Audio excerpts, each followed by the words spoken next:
Well, welcome back. Good to see you. Glad that you're making this trip with us.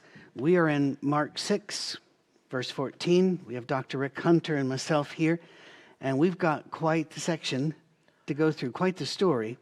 We're going to try not to get distracted and run into the weeds, because you can talk about Herod for a very long time.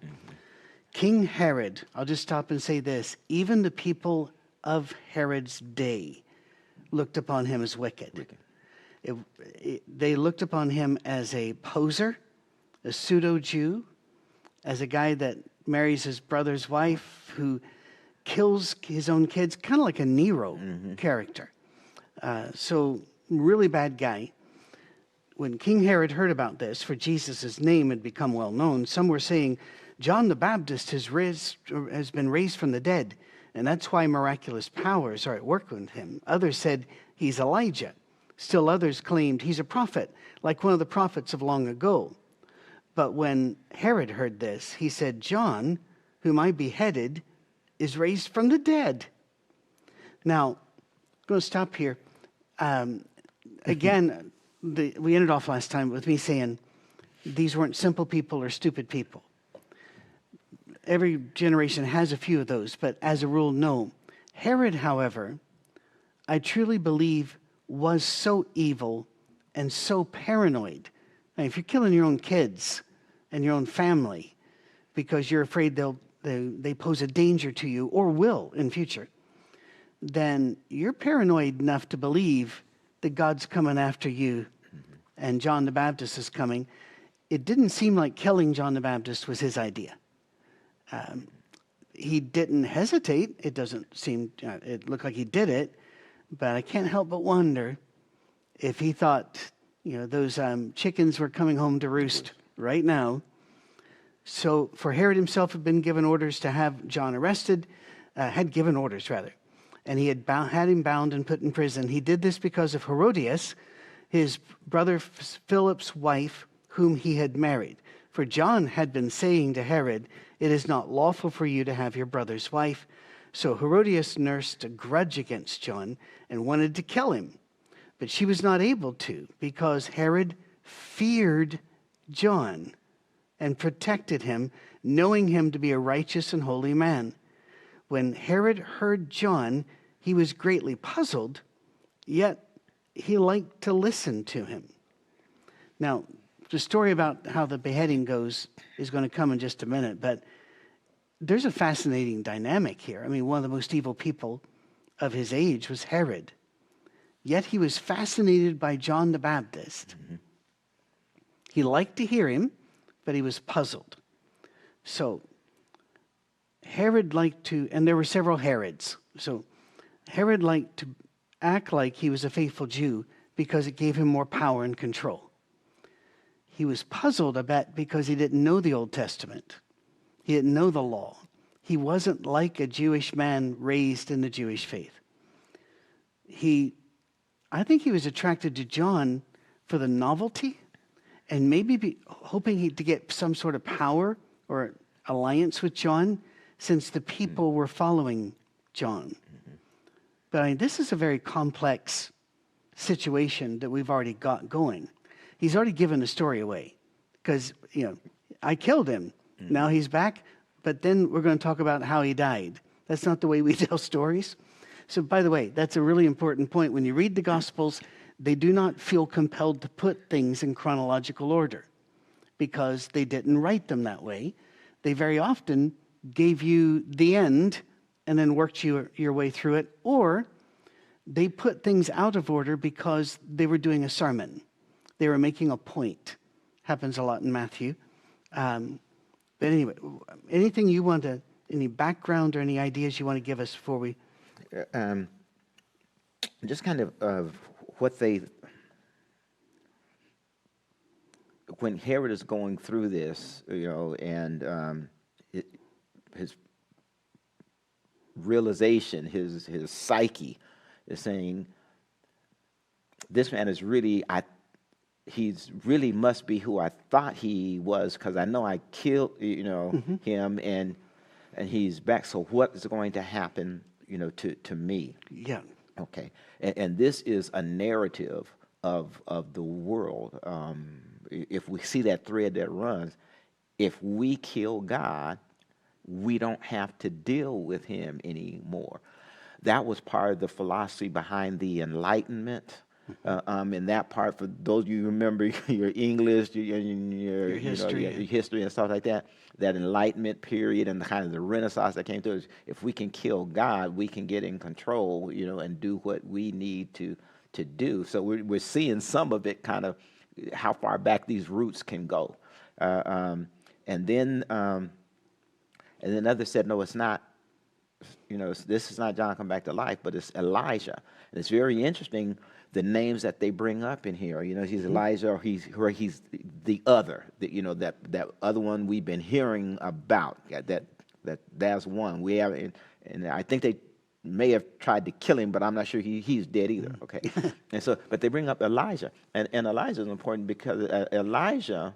It's important they bring it up here because if they're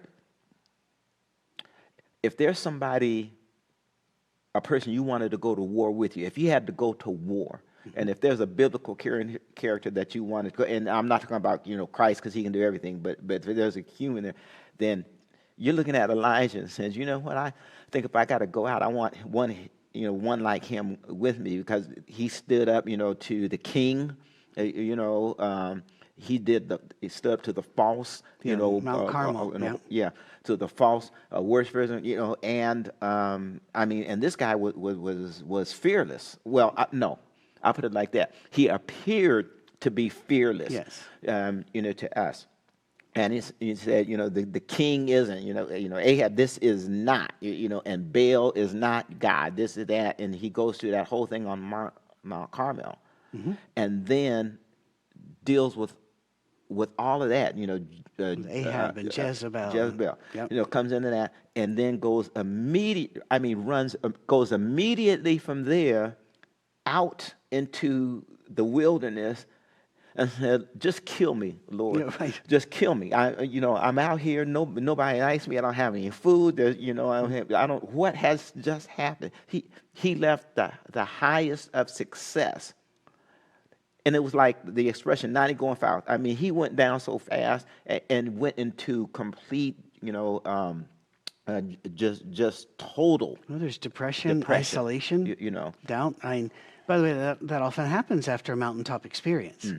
You can have this great, wonderful feeling at worship and such, and a half hour later be way down and wonder, well, what happened?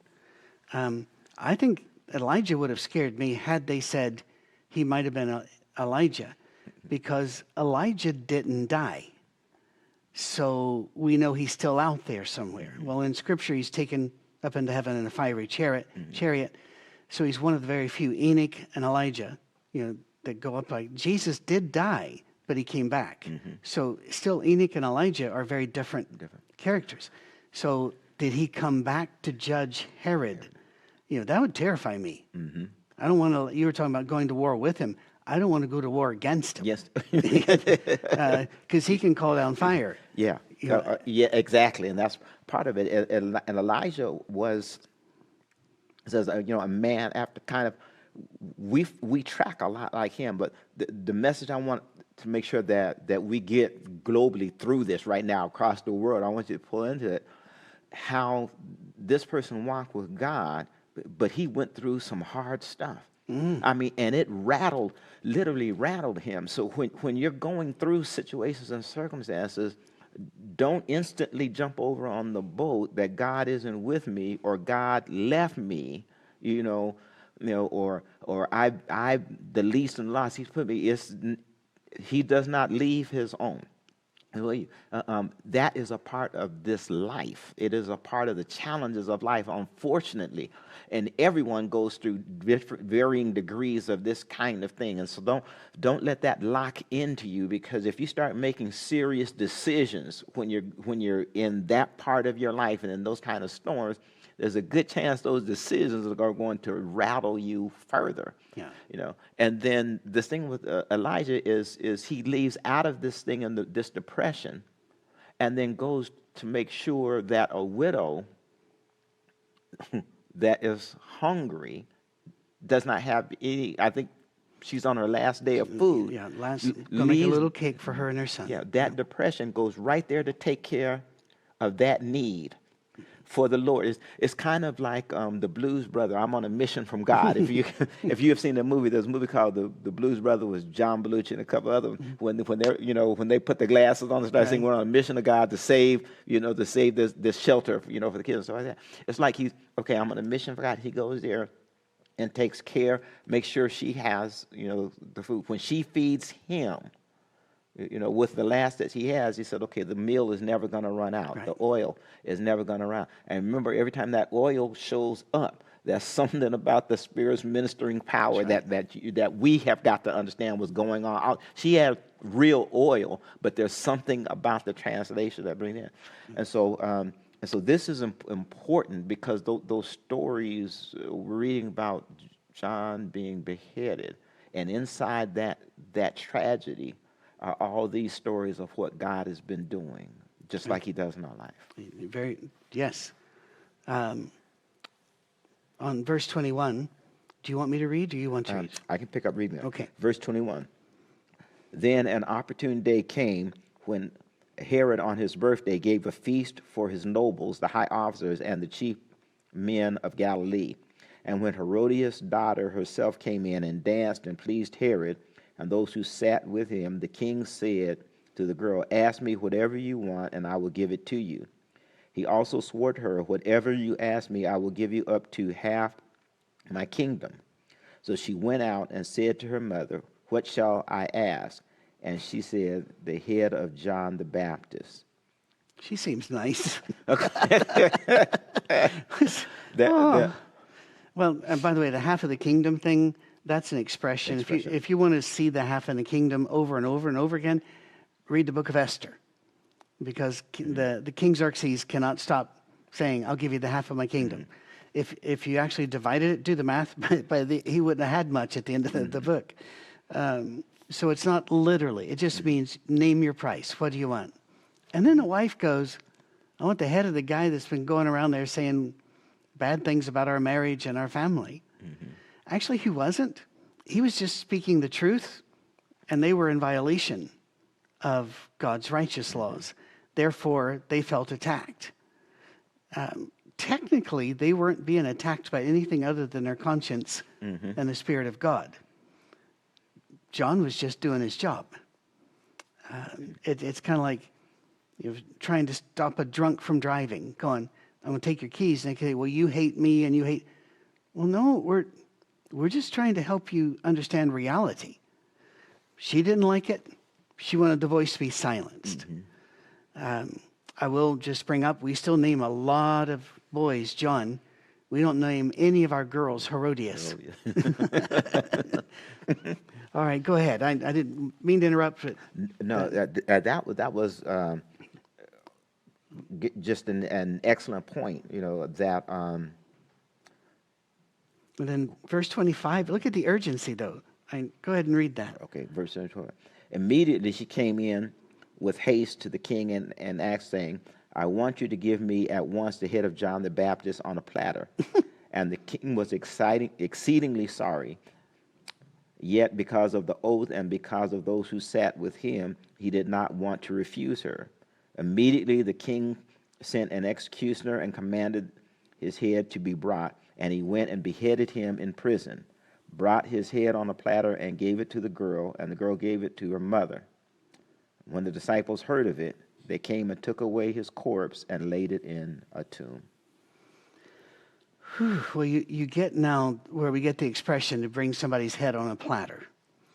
We, however, live in a very horrible time where we have seen Islamic terrorists, jihadists, behead people live on video, come across the border and behead babies. It is beyond horror, but this is, do not think of this as the French guillotine. The guillotine, that big thing with the dropping blade, that was designed by a doctor named Guillotine, who designed it so that it would be a merciful, quick way to take life. and because hanging was slow, the swords were slow, so the axe, all that other. So it's supposed to be merciful and quick. They didn't have that. When you beheaded somebody, it was as ugly as you see, or as you saw with ISIS. Whenever they slowly beheaded Daniel Pearl on video, again, we record these early. In the recent attacks by Hamas on Jewish settlers, they wore body cams, and yesterday, and again, as we are filming this, it was yesterday, the Israelis brought in, I think, 100-some journalists and said, you need to see what we see. And they took the video from the body cams of the terrorist and showed how they brutalized and such, because Hamas people not only did it, they sent the videos. They would take the phones of victims, call their parents, and show them the video, or post it on Facebook. It was horrible. These were, where did that come from? This entire concept. Well, I got to do it. And by the way, there's another one. I'll just say this real quick. When I was a boy, they used to make movies out of Bible stories. And they never told them right, but they did. And when it came to this scene, it was always that Herod was seduced by his daughter's dancing. We don't see that. You don't need to add that to it. It's already a bad story. But this is a terrible story. And by the way, this will shake the in other Gospels, it shakes the faith of the disciples to the core. John the Baptist in prison was even struggling with his faith, wasn't he? Or, alternatively, he just wanted to poke Jesus and say, get going. Because he said, are you the one we should look for, or should we go look for somebody else? So when we have these times of losing faith, we need to understand even the giants of faith did. But I'm babbling too much. I'm going to let you talk. Yeah, a couple of questions I think beg to be raised and answered. And one is, why would a king, and especially a king as powerful, as he was, be concerned about what John was saying? Or his wife be concerned about what John was teaching? John couldn't do anything to them. But maybe his followers could, or at least interrupt the peace, the Pax Romana, because how Romans will come in and say, you're not keeping the peace.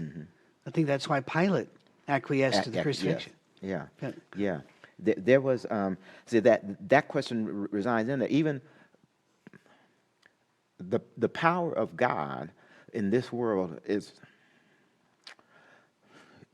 sometimes we look at a preacher and we say that preacher, just preached heaven down to earth and preached like God. It is never in the person, no matter how good their skills are or aren't. It's always about God Himself and His Word, and it's that power that's working on John, because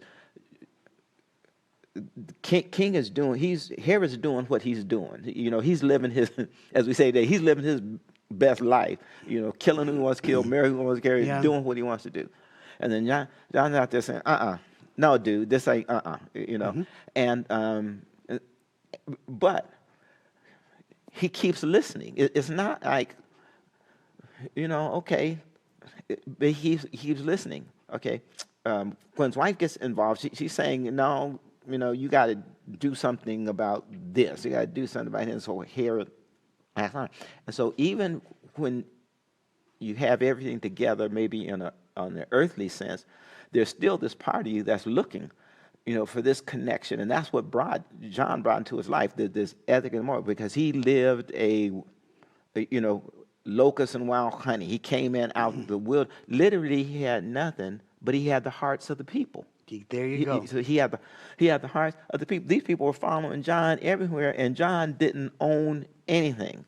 and he did not go to the best restaurant in town, and he did not say, we're going to have a party that is going to last. That was not what he didn't have the resources to do. He came in and said, this is what God's telling me to do, and it rattled to the core the status quo. And so if we're trying to get to this point of a balance in our life and our family, if we're trying to get this purpose and meaning, stuff like that, it appears to me that this is kind of lifting up the fact that the way that you're going to get there is through God, because he's the one that opens those doors. He's the one that is able to pour into you, to bring it about. And and ultimately, Herodia said, we got to get rid of him, and used her daughter to do it. Mm-hmm. Okay, I'm reminded of something that a therapist, a drug therapist, was telling me very early. He was dealing with a case of parents who were very much in touch with a particular drug, heroin is what it was, and they were on the drug. Yeah, they were on it and lived in it. That was their thing. It was their life. That. Yeah. They wanted their daughter to be able to experience what they experienced with that. And so when their daughter was 12 years old, they started skin popping her with heroin. Okay.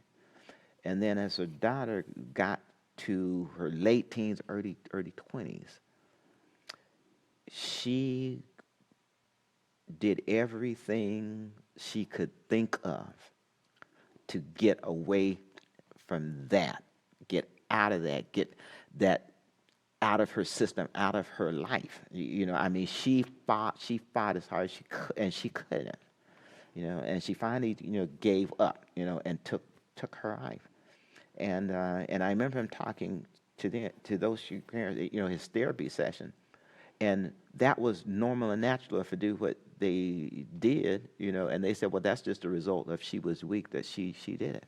Mm-hmm. See, that's kind of a thing of when we're moving through life, the circumstances of life, and you run into stories like this, where people can rain down hell and torment and stuff like that, but you don't have to go down, and then you get caught up in those situations like a child did, or you bring your kids through it like she brought her daughter through this thing. What in the world? What is that girl gonna ever do? For people that are in and around life, what is her life? I don't know if we pick her up. I don't remember ever seeing anything else around here. But what could that done? And what do we do? What does that mean to us and our kids? And how do we have to look at this? And then the question that comes out of this is, why would God allow that to happen? And how could a God that is the God that you say loves us, full of grace and mercy, how could he allow that? Well, that's a good, he didn't set this up on purpose. It's a good chance to advertise. If you go to Our Safe Harbor on YouTube, you will find the last Sunday in October, I start talking about that. And then I kind of land the plane after you've watched this, it's the next Sunday. It'll be November the 5th, where we actually look at it square in the eyes and say, how could a God of love, and we fill in the blank. But you're right, this young lady is now ruined for life, if she wasn't already. You think of parents that teach their children to hate the Jews, or teach their children to hate blacks, or hate whites. What are we doing? We're just ensuring more bloodshed, more pain, more injustice for the next generation. Somehow we need to break the cycles of evil. Sometimes in the Old Testament, it talks about they will be punished to the second or third generation. Mm-hmm. But Ezekiel makes it plain that a person's sin is on them. It's not on the father or the son. So what does it mean?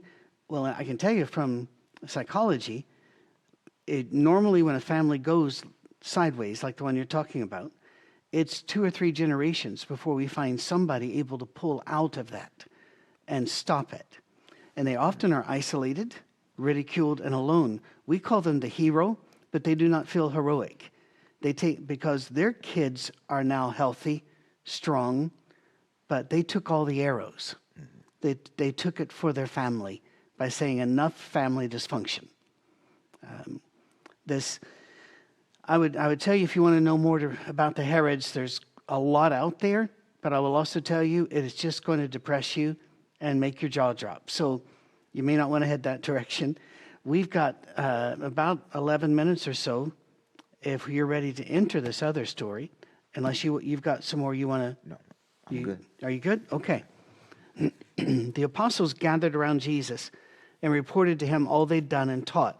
Now this, what's it referring to? Back to the sending out of the 12, all right? Then, because so many people were coming and going that they did not even have a chance to eat, he said to them, "Come with me by yourselves to a quiet place and get some rest." Now, you brought this up earlier about they get tired. Jesus gets tired. In the book of Mark, I believe I'm correct, because I've tried to count, there is more mention of Jesus trying to get away, trying to be on his own, than there are in the other synoptic gospels, Matthew and Luke. And I get it. Whenever I go speak somewhere, there may be a men's retreat, there might be a church gathering of some sort, I always assume I will not be eating, because you really can't. And this is not a complaint at all. People want to talk to you. People want to know more about what's going on. They want to meet you. They have questions. And so what happens is you don't get to eat, and that's fine. But after a while, you got to go rest and eat. Even an extrovert has to slow down sometime. And by all indications I'm seeing, Jesus was more of an introvert than an extrovert. But that might be projection of me pushing my preferences on him. But God pulling us aside to rest should not surprise us, because he did so on the Sabbath. He rested, and then he ordered them in Exodus 20, you remember the Sabbath. Build rest time in. And I do get emails, Rick, saying, "Patrick, you're working too hard. You're all over the place." And I'm like, trust me, my wife and I, we find ways for Sabbath. We build Sabbath into our lives, or we couldn't do this. They go away by themselves in a boat to a solitary place, but many who saw them leaving recognized them and ran on foot from all the towns and got there ahead of them. When Jesus landed and saw a large crowd, he had compassion on them because they were like sheep without a shepherd. So he began teaching them many things. So not successful in a looking for rest thing. I'm sure it's happened to you as a lifetime minister, teacher, and theologian, that right when you're just about to go, an email hits or a call hits, and you have to deal with it. It's not something you can wait till tomorrow. And there's that balance. How often can I do this before I drop? And I'm too weary to help anybody. But this person needs help right now. I don't know how you deal with it. I know my wife works hard on me. She knows I love work. And so she doesn't not upset at that at all. But she'll encourage me, to go out and golf or go on an adventure, just drive somewhere, or, she's the right woman. I married the right woman.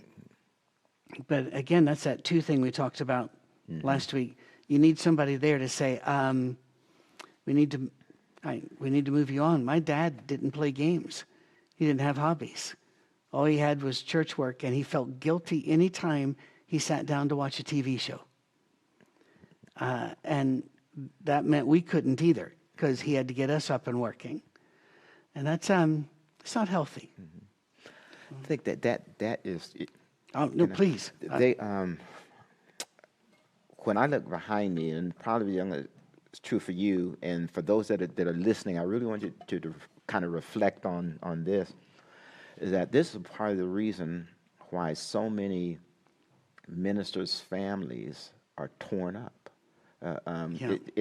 It seems like, or in our minds, in our reality, we look at that family has to be the closest one to heaven that's in the church, when in fact for those who got to know them very close, or either you know them now, the families were torn up because of the fact that so much of their life and energy was spent trying to make sure the walls got off, the lights stayed on, this got fixed. You go see this person, you go see that person at the expense of seeing your own children. You Yeah. go take care of this at the expense of them. And and that wear, because we're human, and so that wears on people, and so the prayers come now, just as you know, I know, you know what the Lord is pouring into you, and you know where your trajectory's got to go, and so you work in that, and people pray for you and do it. You go, but we got you. But I want to, bring in the other people on the other side that are looking at, you don't do enough. You don't do this. Yes. You're not doing this right. You're not doing that right.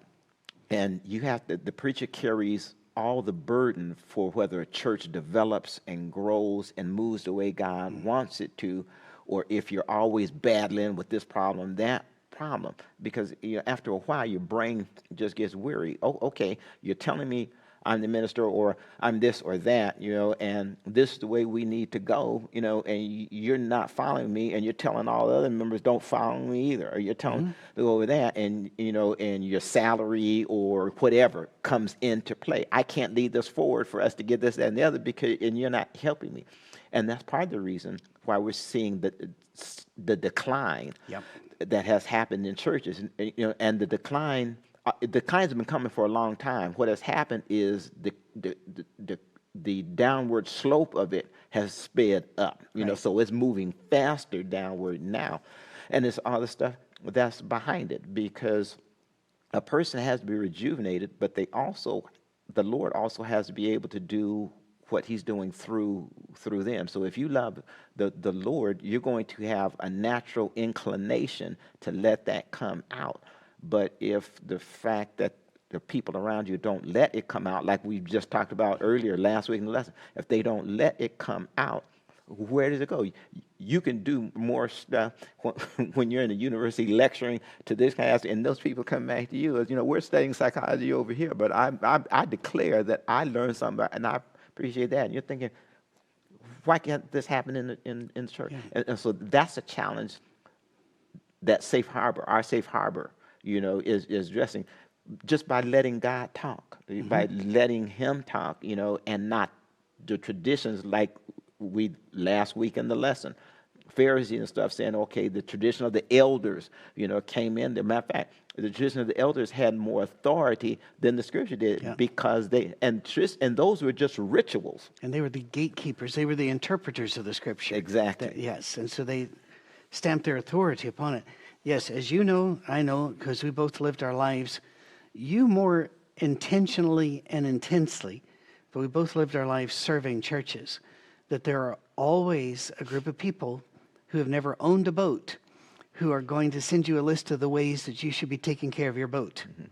And people who have never done our work very often line up to tell us what we're doing wrong. And I'm going, I always listen, because sometimes there's a truth in it, but most of the time it's, no, you don't know this work. I remember once we had a ministry, and we put in, I didn't, but the leaders put in charge this guy that was very, very, very successful in business. And he got so angry and fed up with the church like this, because he would walk in going, I need you to do this, you to do this. And I'm going, these are volunteers. They don't have to come to just church. There are other churches. He couldn't get it. And he got so frustrated, he'd come into my office repeatedly, and I go, you're trying to herd cats. Yeah, and it's not going to work. These people needed their time alone. We're just out of October, which is Pastor Appreciation Month. In my old tribe, we just called it October, because and as you understand, saying all of that, I want to make it very plain. I feel like I've got the best job in the world, and couldn't be happier. So it's not like this is a constant grinding thing. But even us, we need to sit down and do something else sometime.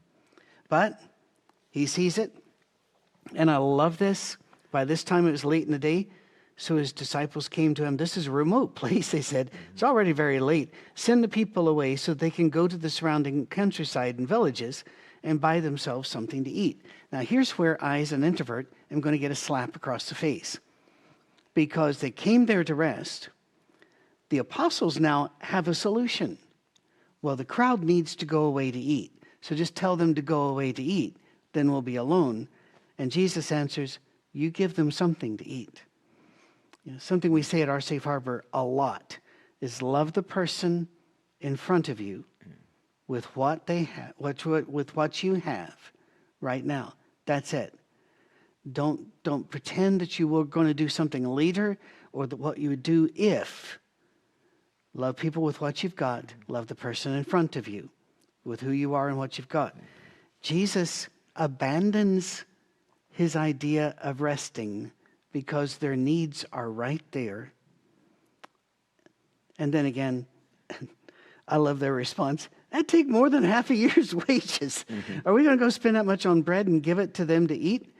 I just love that because that's mine. I can you're talking about preachers' families, and the preacher kid syndrome is a real thing. But poor preachers' wives. And again, we're working on a very male-centric pattern there because in most churches the ministers are male. I'm sure this happens if the minister's female as well. My dad would walk in the door with 3 or 4 people and say, honey, I brought these people home for lunch, visiting preachers or whatever. She's running around trying to do miracles with baloney. So I feel for the apostles here. And if Jesus turned to me and go, oh, look at all those people, you'd best feed them. I'm going to go, what? How? That's, you don't want to tell God or your rabbi even that he's being stupid. Jesus doesn't ask us to figure it out. He just asks us to do it. And that's, somebody once said, if you see a wall ahead of you and God says jump, it's your job to jump. It's God's job to make the hole. I'm not sure I have that kind of faith to jump at the wall. Mm-hmm. I kind of like to see those bricks melting a wee bit more. Mm-hmm. You want to say anything or you want to read further? What would you like to do? We're about to run out. We have run out of time. Okay. Do you want to pick this up next time? Let's pick this up, yeah. Okay. And sorry, I ran on too long. No, we're exactly where we need to be because this is a lot in here. There is a lot. Thank you guys for watching. We will see you next week when I'll try to talk less and learn more. How's that?